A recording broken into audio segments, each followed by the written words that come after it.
This is the story time of how I fell through the ceiling and ended up in the hospital. It's about to rain here, so hopefully you can't hear it because I'm using my microphone, but if you can, sorry, I'm sitting outside. I've kind of been procrastinating telling this story on TikTok because I don't really know how to tell it, but I'm going to try anyways. So to start off, I had to go to my father-in-law's the other day to get some stuff out of his attic. He has your typical attic that's, just a door with a rope, you pull it down, ladder comes out, typical attic. So skip forward, I go up into this attic and I find what I need, and all the rafters, by the way, are shaped like this, in the ceiling. They're angled because it's a roof, like they're roofing rafters, I don't know what they're called, but yeah, they're all angled. So I'm in the attic, I find what I need, which it's not breakable, so I just throw it down the ladder because I'm like, I'll get it when I get to the bottom. I don't want to try to climb down this ladder with stuff in my hands. To exit this attic, I had to dip my head around because there's not a lot of flooring. It's just some plywood on the ground.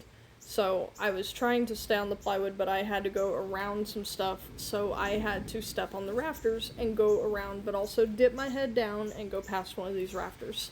And when I did that, I missed. So my left foot goes through the insulation and through the drywall. Basically, my entire leg. This is the part that's not really safe for TikTok. So I'm going to say this gently. My leg goes through the ceiling next to the rafter I was supposed to step on. So the rest of my body is still up in the attic.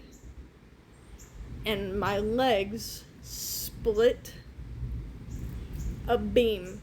Well, kind of more like this, but still, you get the point. My legs split a beam.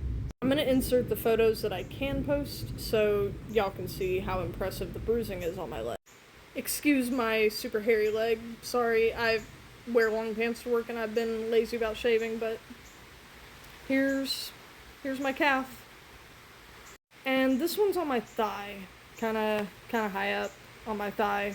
So I'm sure you can only imagine what all the other bruising might look like. The rest of the story's not as eventful as all of that, so I'll just cut to the chase. I drove home sobbing so that I could drop my son off and then go to the hospital.